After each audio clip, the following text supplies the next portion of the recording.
so you might as well find out where the best food is. From restaurant reviews to the fun of food from around the region to around the world. This is The Food Show with Andrew Coppolino on 570 News.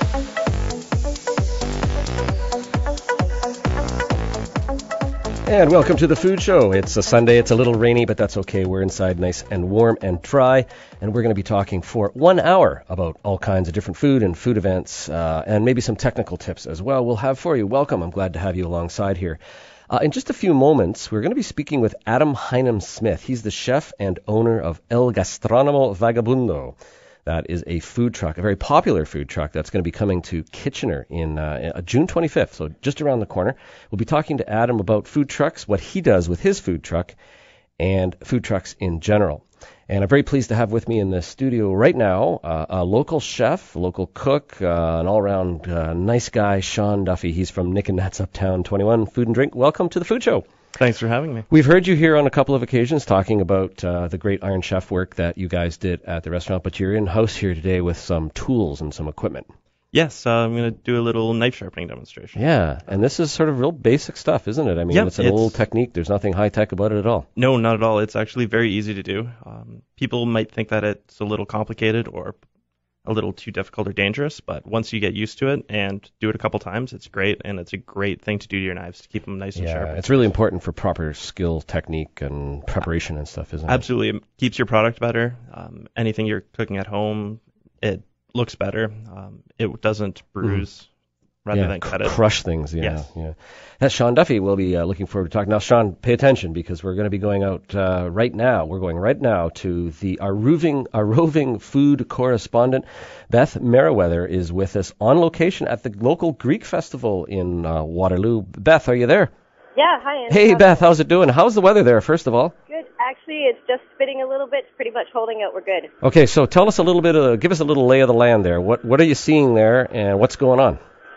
People are streaming in constantly here. There's 3 tents. One's a dessert tent. There's souvlaki, there's gyros, there's tiro pizza, tomatas, all sorts of food. I got a little bit here, just about ready to dig in. Okay, so you're going to give us some reports. We're going to check in with you over the hour, and you're going to give us a few of your tasting notes and some of the highlights that you're picking up there. Sure. Okay.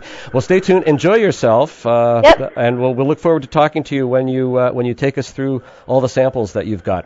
Yep. Here we go with the live music too. Okay. Thanks, Beth. Thanks. That's Beth Meriwether. She's our roving food correspondent on location at the local Greek festival. She'll check in with us a couple of occasions and give us some ideas of the food that's there. And if you're not doing anything, you're driving by, make sure you pop in there. And do you like Greek food, Sean? Absolutely. It's definitely a nice place. Maybe take my dad down there later today for Father's Day. That's a good idea. I hope the weather holds. Yeah, I like I like what they do with things like lamb and some of those meats that they cook so well. And there's the great creamy sauces in tzatziki and things like that. A lot of great Mediterranean kind of flavors you get with Greek food. Yeah. The tzatziki's got to be one of my favorite sauces. Yeah. Lamb, the culture is just great for lamb. Well, did you know, Sean, that today is Eat Your Vegetables Day? I did not know that. It's also National Apple Strudel Day, June 17th. I don't know who comes up with these things, but I find them kind of funny. It's good to mix them together, that's right. But on June 17th in 1239, going back quite a few years, King Edward I of England was born. Now, his coronation feast included, get this, think about prepping this with your dull knives. His preparation feast included 278 bacon hogs. I don't know what a bacon hog is, but obviously it's a hog that's been bred and developed to just produce bacon. Nice, eh? I wish we would bring that back. 450 pigs. So obviously the difference between a pig and a bacon hog. Yeah, you got to make sure they're different. Yep. 440 oxen. Now, those are big That's creatures. A lot of food. Yeah. We're not done yet. 430 sheep and 22,600 hens and capons. Wow. So obviously they were feeding the whole hopefully at least 20 or 30 village. people. Yeah, there was that's right. It was a big celebration. He ruled between 1272 and 1307. They tended to eat a lot, I guess, back then, and include the whole village. Absolutely. So there you go. That's the King Edward of England feast of his coronation in 1239. That happened in this day, June 17th. So, how are things at the restaurant? You had a good night last night, and coronation. It was what do you call that? Graduation. That's right. That happened this week, and that made all of the restaurants locally busy, didn't it? Yes, absolutely. The graduation or convocation, I think sometimes it's called. Yeah, definitely. Lots of families were in.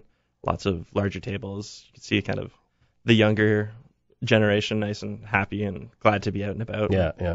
Ready to go And into the real it world. pretty much wiped you out one of those days, huh? Yeah, Just decimates the kitchen, it knocks really- everything that you've got prepped out. Yeah, you prepare, you get ready for the night. Next thing you know, 6 hours later, and your place is empty. Yeah. Realizing, Yeah. time to come in a little early tomorrow and start prepping again for the next day of graduation. Do you find those kinds of dining events are difficult to deal with? They're not like they're not customers that are coming in where the meal is sort of the primary focus because they're on their way to the graduation or they're coming back from it or whatever. Is there any difference? Is there anything that makes it more There is a bit of a difference with the atmosphere. Not so much that it's better or worse. It's just kind of a little different that people aren't out as the food as their focus. They're going out for graduation. Their parents are taking them out. Maybe sometimes the kids would rather be out partying with friends. So it's kind of there's that little bit of tension maybe, or a little bit. sort of. Yeah, I can see that, I guess. Now, speaking of parents, this is of course Father's Day. We wish happy Father's Day to all the fathers that are still with us and the ones that aren't. We wish them, those families, the special thoughts on this day. You're going to be taking your dad out. Now, do your parents have an awfully good time that you're a cook, a professional chef? Do they take advantage of that? Or they try to. As much as they can. They do like for me to make them a little something. But I often find kind of on a day off, you don't really want to do too much cooking for them. So the special occasions do. I think today I'll probably take my dad out somewhere. And you're just sort of debating what that's going to be? Yeah. Now that I'm thinking about the Greek festival too, that's quite the possibility to go down. Or my brother was thinking maybe we should take him for a burger somewhere. Yeah, just a basic burger, eh? Good just for kind Dad. of just nice lunch. Yeah, Nothing not too formal and stuff. Mm-hmm. Yeah. And then maybe do a little barbecue or something tonight. Yeah, that'd be good. Yeah. Your dad's in town? You're in the same town Yes. as your dad kind of thing? Yep. Yeah, perfect. Yeah, he's in Waterloo. Yeah. When you do eat out, what do you go for? Like when you are looking for that special meal, or not that special meal necessarily, I guess, but just good hearty food, is there one thing that you sort of That's a good detour to? It really kind of depends on the mood. Some days you kind of really feel like a pasta. It's one thing I don't really make myself all that often. No. So usually if I go out, I try for something that I'm not going to make at home. And Italian, I don't usually make too much myself, so it's often like a good Alfredo or something. It's really nice. Oh, yeah? So your fridge is sort of empty at home? It's emptier than it should be, really. Well, understandable. I mean, if you're spending 15 or 16 hours a day in a kitchen cooking and preparing food, you sort of probably would want to go out and let someone else do a little bit of the work. It's nice. It's always better to have a meal cooked by somebody else than yourself. Any favorites you would divulge you go to? Let's say, what's some favorites? Bima's is always a great deal.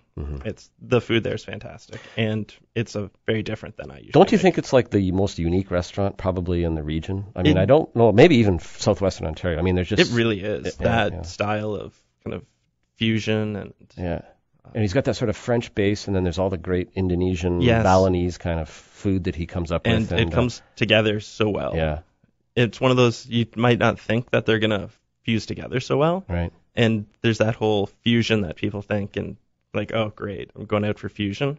But it works so well. It's something that it comes from his heart. It's not something that he's just putting together to be trendy. And it's such a manifestation, I guess, of his personality too, isn't it? I mean, like that guy Paul is just he's a crazy guy, and the restaurant is sort of not like a tiki bar kind of thing, but it's got this sort of kind of feeling that of feel to Indonesia. And you can't even tell when you're looking at it from the street. There's sort of a cover over fence around it. It doesn't look like there's anything really there. And but you when go get in inside. It pops. Yeah. And the nice thing I like about the place, I mean, a lot of people say to me, it's very expensive, and some of the dishes are expensive, but one of the strategies that I think really works well there is to go and order several appetizers, which are generous sized portions to begin with. The portions are huge. Yeah. And the cost is a little lower on the appetizers, but then you can get a whole range of different flavors if you go with 3 or 4 other people. You can have a great meal just on the appetizers and lots of food and lots of different flavors. It really is. We're really lucky to have it, I think. Absolutely. It's definitely one of the favorites. I hope it keeps on moving along. Well, what else has been moving along here? Let's see. On June 17th, 1870, the creator of Wheaties cereal was born, George Cormack. 1870 he was born. So Wheaties have been around a long time. A lot longer than I would have thought. Yeah. And on this day in 1872, George M. Hoover arrived in Dodge City. He was only the second settler in Dodge City. I don't even know where Dodge City is. Somewhere in the southwest. Yeah. He opened up the first business there, and guess what? It was a saloon. It's good if you're the second person there. You realize. Yeah, that's right. There's only one other customer, though. One customer. and then he kind of lowballed on the price because whiskey was 25 cents. Ooh. Doesn't say whether that's a bottle. I imagine it was a bottle. Probably a bottle of whiskey, and they slap it down on the bar, give you a shot glass, and you just think of all those old. Yeah, there wasn't much of a town though, I guess, to go to. Riding the horse drunk's not quite as dangerous, I suppose. I'm speaking with Sean Duffy. He is a chef at Nick and Nat's Uptown 21 Food and Drink. He's going to do two things here for us today. He's going to tell us a little bit about how to sharpen your knife in the professional way, and I don't mean with any kind of a big machine or anything like that. This is simple, basic techniques that every home cook should learn about. And Sean is also going to tell us a little bit about the great Nick and Nat's Uptown 21 Iron Chef competition that's just finished up. He's going to give us some of the final details and give us his view because he was there for the last, I guess, four seasons. Yeah, and a lot of work he put in helping organize all of that and keep it up and running. So Sean will be talking to us a little bit later in the hour. And of course, Adam Heinemsmith, he's the owner of El Gastronomo Vagabundo. He'll be here to talk to us via telephone about his food truck appearing here in not in Uptown Waterloo, in downtown Kitchener at the Civic Square on June 25th. So please stay tuned. We do have to take a little bit of a break and hear from our various commercial sponsors. I'm Andrew Coppolino. This is The Food Show. More with Sean and some Greek delicacies as well with Beth Merriweather when we return. This is 570 News. To call in, dial 519-570-2545. Hands-free at star 570 or toll-free at 1-800-570-5715. We'll return in a moment with more of The Food Show on 570 News. Back to The Food Show on 570 News.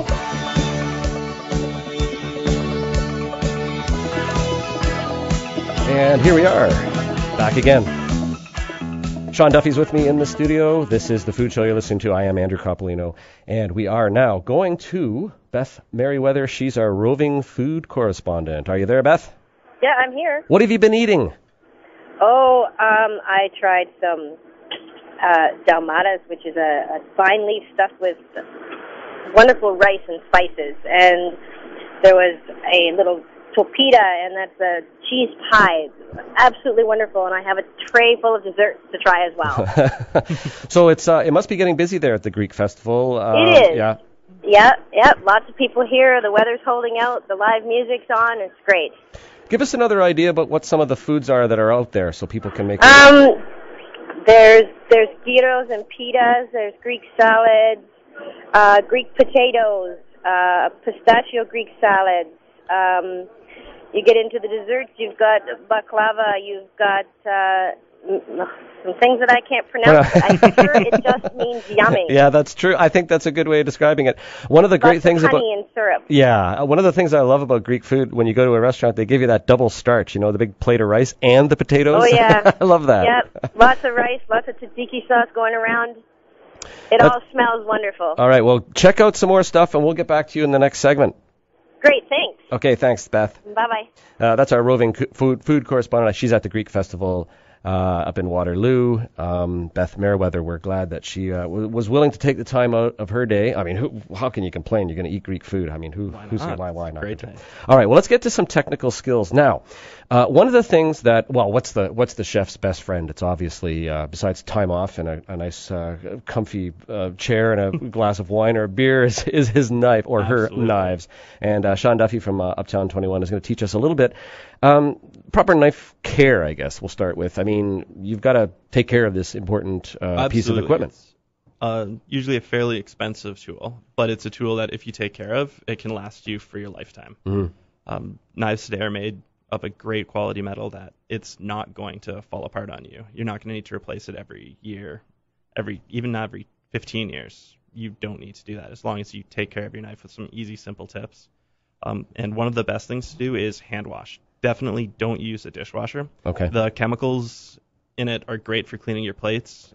Too harsh. But yeah, it's going to wreck your knife edge, and a lot of knives have a wooden handle or wooden composite handle, and it's just going to fall apart on you. Yeah. And if you've got a blade that works and no handle to hold it with, right. you've really So we assume we've got a good knife now, one that has the tang, that is the blade that runs Yes. through the handle and makes it all more stable and half tang secure. or full tang, Okay. which is the blade does continue through the wooden handle. And it it's isn't just- not just kind right. of bolted on. Okay. Because then you can run into cutting, say, a hard cheese or something that you might cut down and have your knife break in half Spick on and snap, yeah, okay.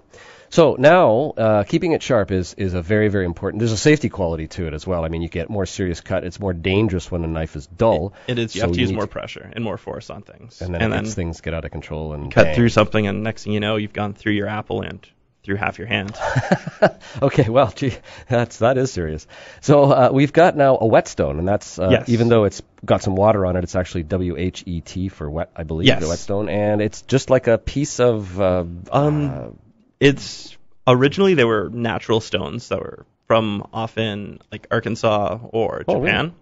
Most of the natural stones have kind of all been used up, and no one's really tried to find new stuff now that they interesting. can actually just kind of create it artificially. Okay, so it's like a really big, thick chunk of sandpaper, isn't it? It's a very fine. And that's actually another way that you can sharpen Oh, a really? knife. Oh.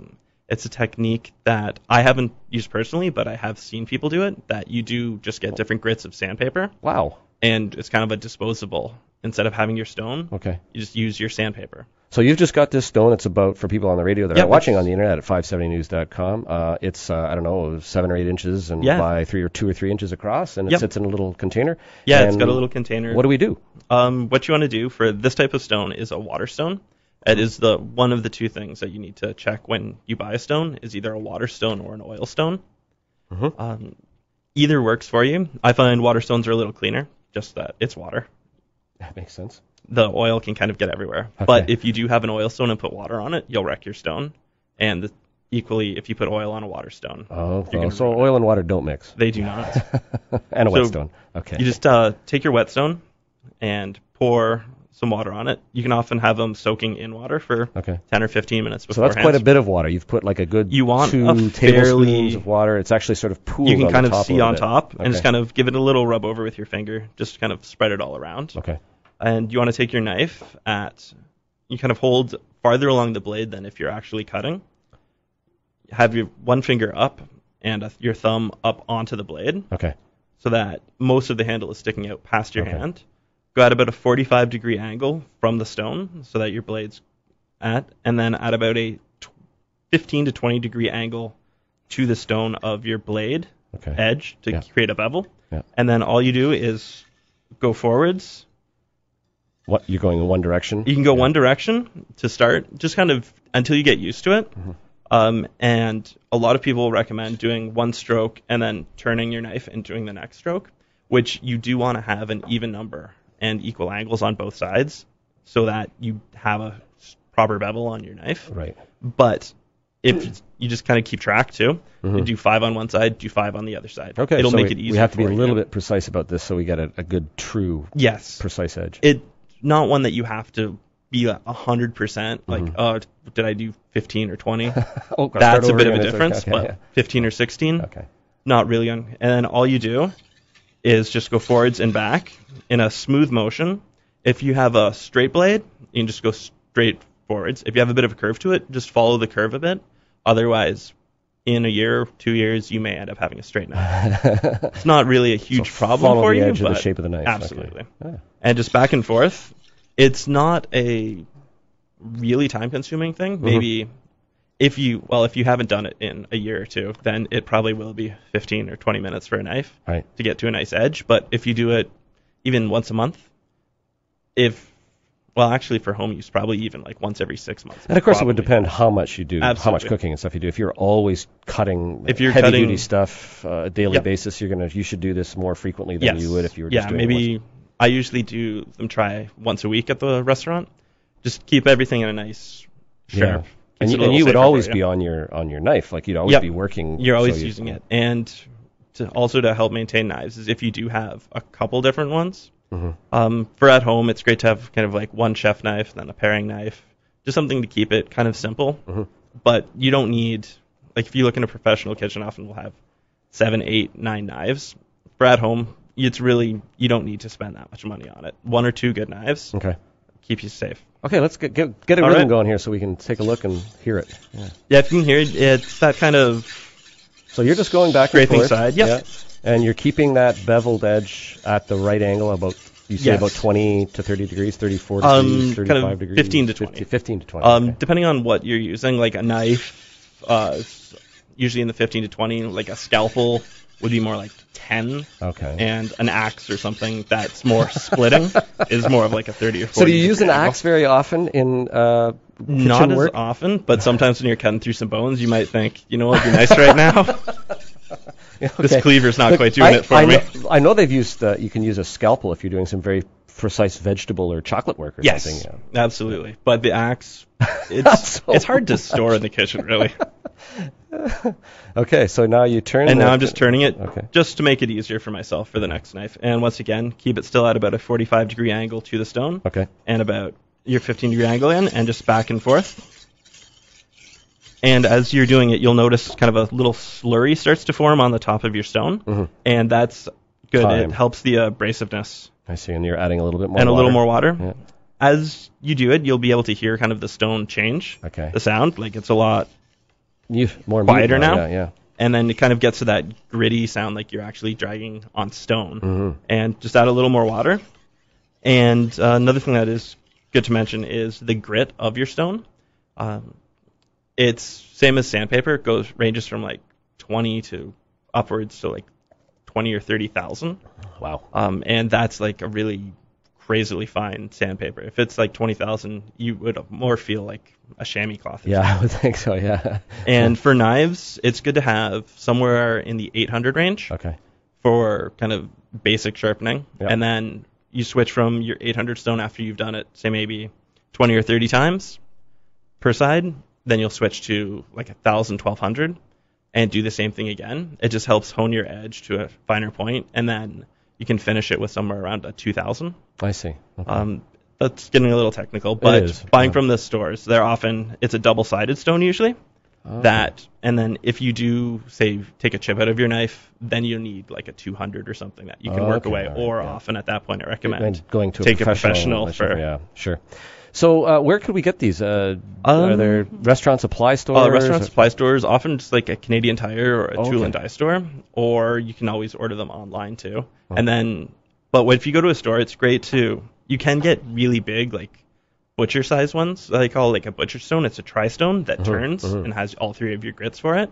But then you're looking at probably $200. While if you buy just kind of like a 7 or 8 inch one, that's double-sided or single-sided, they're like $15. Wow, dirt cheap. And at that point, it's really better to have than not. Well, now that's different than the steel you've got there. You've got the Yes. honing steel. So Once- after you've sharpened this with the whetstone, that's Yep. the actual sharpening process, and it sort of gets the edge on it. Yes, it gets your knife edge to kind of a point Like that you won't be able to see obviously. that, and you can kind of feel it with your thumb that you know that sharp edge to it. And then you have your sharpening steel, What does which it is do? called a sharpening steel, but it does not Does sharpen your no, knife it at just all. It hones it, your knife. right. So it helps keep your point in line. Right. If you look at the blade microscopically, it's all kinds of little teeth almost. Yes. And those things are they don't fall into line. The honing steel puts them in The line. honing steel does put them into line. Okay. So Well, let's go your through sharpening that. steel Show us trays how to it, use that. And it's the This same is the technique part that I really like. that, once again, keep it at the same angle you're sharpening. So if you sharpen it at a 20-degree angle, keep your knife at. And it ends up becoming kind of natural that each person might do it a little differently, but as long as you do it consistently, then it's going to keep the edge you need. Wow. Let's have it go. And then it gives you kind of that nice ringing sound that you know you're following along. So you're going both knife sides edge. of the Yep. knife, and you've got the knife blade pointing out away from you? Yes, I do it away. A lot of people do it towards themselves, Yeah. but when I was learning, I just thought, you know what?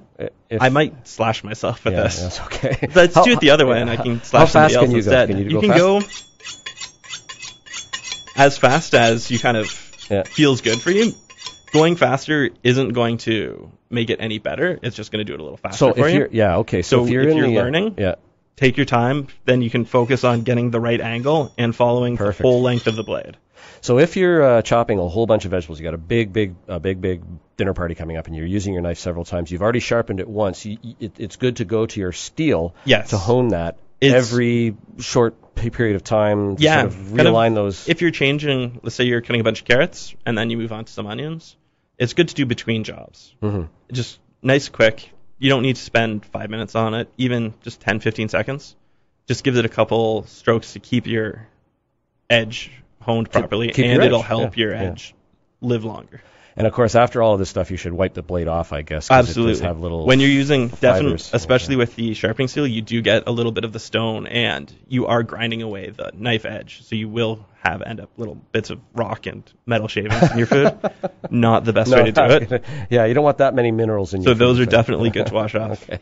And then the sharpening steel. Any final tips or information? Let's Got see. it covered? The sharpening steels are great to have at home too. Even if you think, I'd rather take my knives out once a year to get sharpened, buy the sharpening steel. Just have it in your drawer at home. Give a couple strokes a day on it, and it's going to extend the length of your knife life immensely.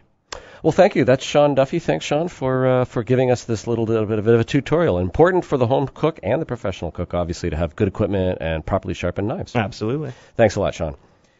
Well, stay tuned because we have a little bit of a guest coming to Kitchener in the next few days. It's a food truck heading to the Civic Square for a short visit. We'll talk to El Gastronomo Vagabundo and Adam Heinem-Smith in just a moment. You're listening to 570 News. To eat, so you might as well find out where the best food is. From restaurant reviews to the fun of food from around the region to around the world.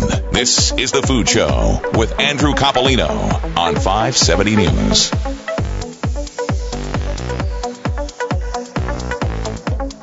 And here we go. This is the third segment of the Food Show. It's going fast. We're having fun.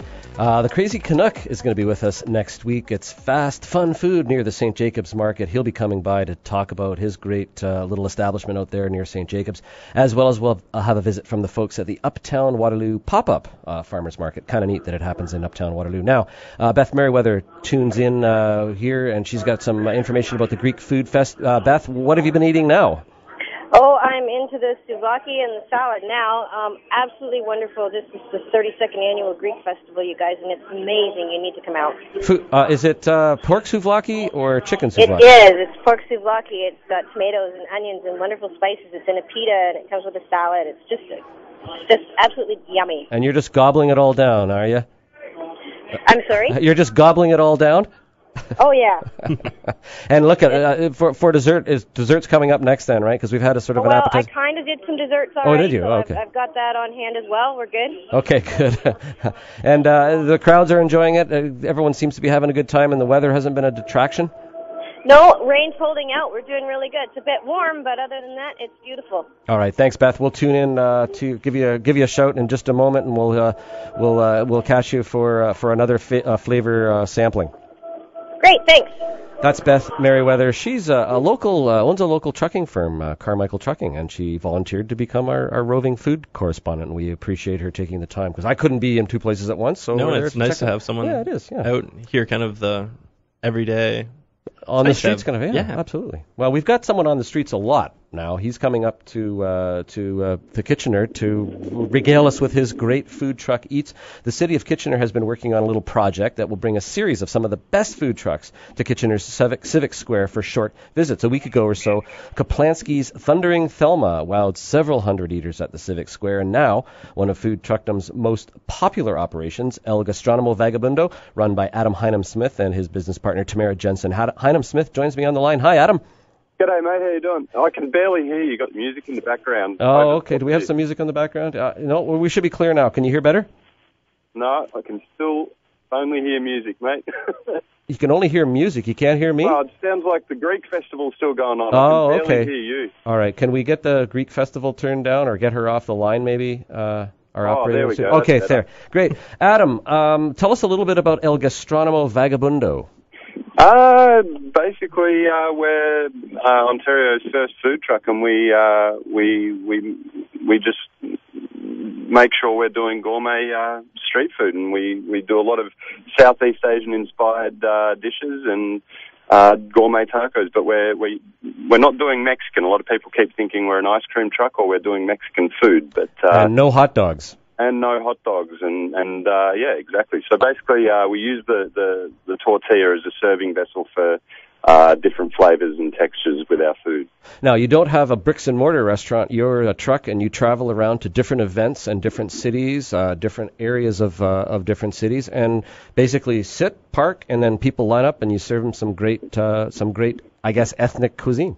Yeah, absolutely. It's still a little bit tricky to be on the city streets, but we stick to the festivals and private events that we get invited to, much like the one in Kitchener. And as of recently with St. Catherine's, we had a unanimous turn of events with our city council putting into effect a pilot program for street food trucks. So essentially we're going in tomorrow to get our license, and we'll be operating downtown St. Catherine's very soon, which is very exciting. This seems to be a bit of a new direction, obviously led in part by Suresh Das out of Toronto there and Food Truck Eats. We're seeing trends and growth and development in this field, aren't we? Yeah, I do have to be honest and say the word trend should be dropped, as I honestly don't believe it's a trend. It's a fair income industry, and I do get disheartened all the time when people keep saying, "Oh, food trucks are just a trend." Well, no, food trucks aren't a trend. Food trucks are here to stay, and it's a legitimate industry, and it's just another point of sale for food. Okay. So people are starting to realise that and see that and really get behind it. Especially with the fact that since 2008 or whatever the year was when we had that financial crash, people they're finding a different way to eat, and they want to eat a little bit more casually. They don't want to be pinned under a table with white linen. So sure. This is just it's a new vibrant way of eating. So it's good. It's fun. Why have you chosen to come to Kitchener? We've got to get it out. We've got to get food trucks to as many people, and everyone wants them. So basically, we're bringing the truck on the road so that we can get our food out to as many people. Not everyone can get from Kitchener out to Toronto or to the places where we're at. So we go to different locations. Can you break down some of the myths? I mean, you've already debunked one, perhaps, that it is a trend, but the idea perhaps that food trucks are, I think there's a popular misconception that food trucks sometimes are not as safe health-wise. Yeah, that has to be the most ignorant. This one gets me really riled up. Well, we can tell. That has to be one of the most ignorant forms of... I'm trying really hard not to swear here, mate. Basically, well, you're on. I'll have my finger on the dump button. Good. That's probably a good thing. It's people being really, really, really ignorant. You get these people that go, "Oh, well, you're going and eating at a food truck, you're taking your life in your hands." Yet these are the people that will go to the corner pubs or dive pubs where you don't have trained chefs cooking. Uh-huh. You've got little nose-picking 19-year-olds working in the kitchen that have never trained, have no idea, no passion, no love for what they're doing. Those kitchens are filled with grot. They're far more dirtier than what people think a food truck is. And food trucks, we always say we'll invite anyone onto our truck to have a look at it. It's absolutely spotless. We clean that thing from top to bottom after every single service, and it's absolutely spotless. Yeah, basic hygiene and basic standards of practice that everyone should have. But people, it's just ignorance. That's all it is. No, I mean, I have eaten at El Gastronomo on a couple of occasions, and I agree, and as well as as Kaplansky's and a number of other trucks, and they are very clean, and the people that run them are professional cooks, and they're interested in providing the best product they possibly can. Another touchy point, I guess, is the bricks and mortar restaurant controversy versus food trucks who come in, they supposedly steal business and then they move on. Yeah. How do you answer that charge? I mean, it's one I think. Yeah, okay. Perfect. This one's so easy, mate. I've worked in as a chef in the industry for 17 years. I know what goes on in both industries. Yep. So every single person that's in the restaurant industry that tries to tell us that we're coming in and stealing business, they haven't worked in this industry. Mm-hmm. I've worked in both, so I know what goes on, and it's a complete crock of bull. Right. Basically, here's a perfect example. We did the Young and Dundas Square concert, the free concert over the last Thursday and Friday. Mm-hmm. So we were there, and we were parked side by side to Hard Rock Cafe. Yep. I can tell you now that Hard Rock Cafe had a lineup to get into the restaurant. We did fairly poorly that night, so if the restaurants want to come out and go, oh, you're stealing our business, it's a pile of crap, mate. Well, it's two completely different things, isn't it? If I'm with my wife or my girlfriend, rarely at the same time, but if I'm with somebody that I'm going to have dinner with, I'm going to go out for dinner. If I'm saying to myself, hey, I want to go check out a food truck and I want to have a fish taco and I want to sit out on a park bench somewhere, they're two different things. And exactly. It's quick, 15 minutes. I have my nosh and off I go back to work or wherever it is. If I have lunch, I'm going to have a bottle of wine or a glass of wine, and I'm going to sit with some friends. Precisely. People want to go to a restaurant. They're not going to walk past a food truck and go, oh, you know what, I'm going to go to that food truck. They're going to go to the restaurant, but they're going to go, oh, there's a food truck here. I can go and get a food truck feed another day.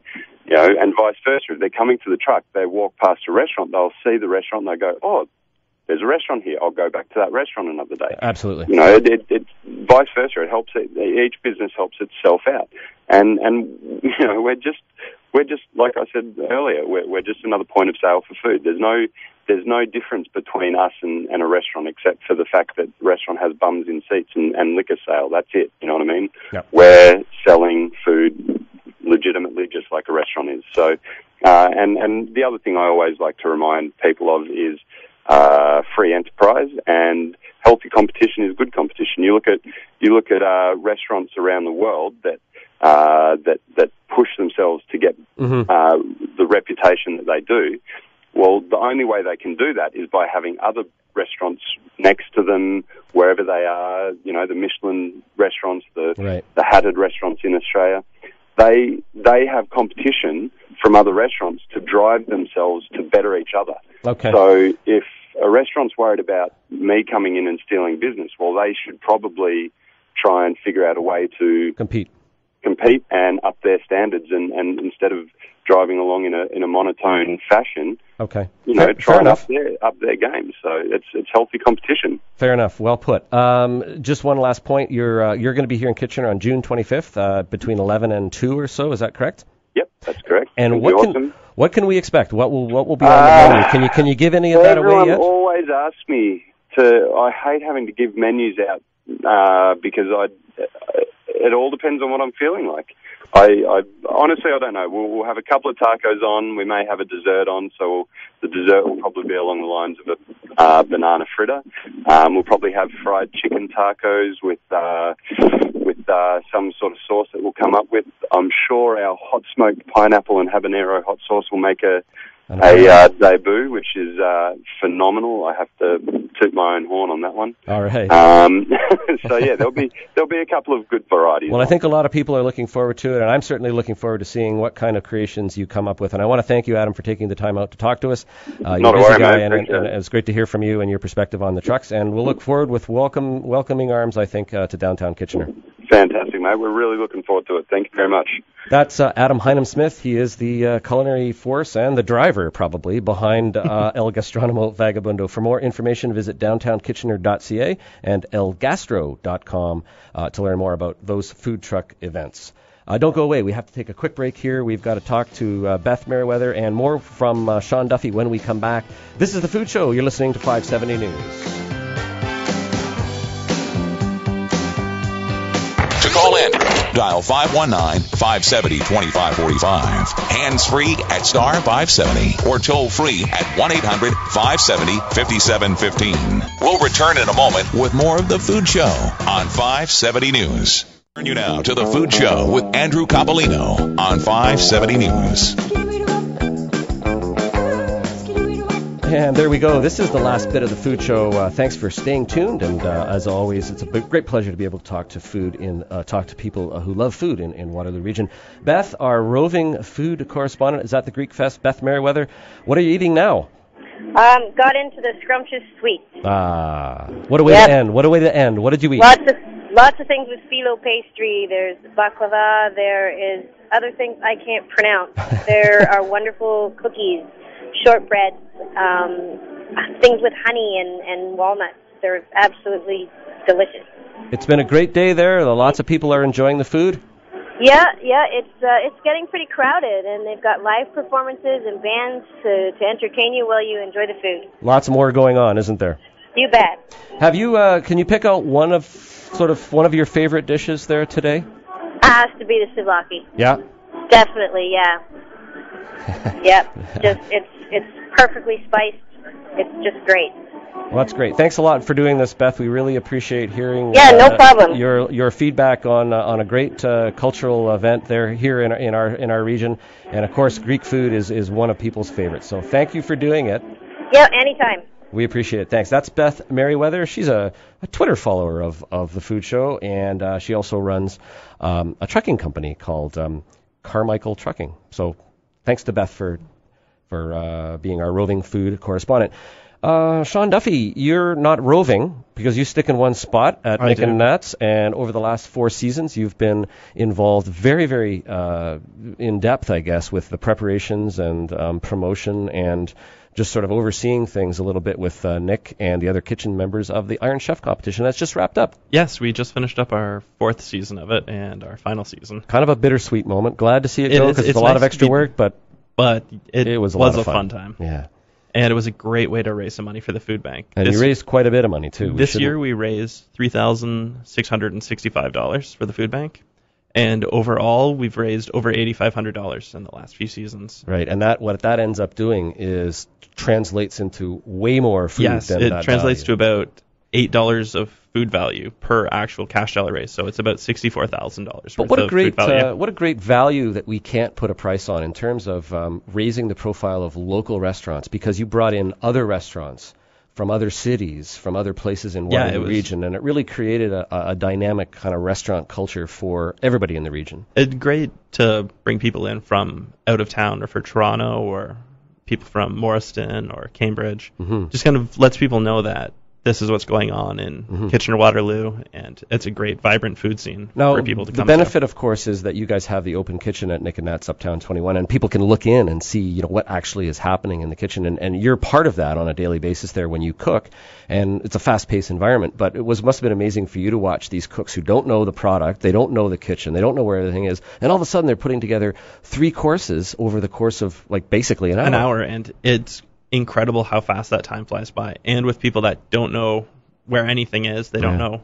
But you get kind of used to the whole just kitchen, and you just put your head down and go for it. Like, ask people for a bowl, ask for this, but by the end, did you find any one particular dish that stands out over these 4 years? Was there something that sort of said, wow, that was amazing, and then you got to sample some of it? That is a difficult question. There's so many dishes that you try every week, and last week there was actually a really great dish with lamb brains. When you might not think that's great, but it's nice to see when people do go kind of more adventurous at those events, that they do not just go, okay, we're just going to use the lamb tenderloin. They're like, you know what, there's brains here, I'm going to do a dish with brains. And it's nice to see that. I think that's a great note to leave us on here today, Sean. I want to thank you very much for coming in and sharing your skills with us and insights into the Iron Chef. Great to have you here. Thanks for having me. So thanks also to Adam Hynam-Smith and Beth Merriweather, our roving food correspondent, and thanks to our studio personnel here at 570 News, Liz Russell and Catherine Drake. Visit 570news.com for an archive of past shows and follow my Twitter feed, twitter.com, 570 Food Show. Read my column in the Kitchener Post each Friday. Join us next week for our Crazy Canucks restaurant and news about the Uptown Waterloo Farmers Market. Remember, eat wisely and eat well. Thank you for joining us here at the Food Show, only on 570 News.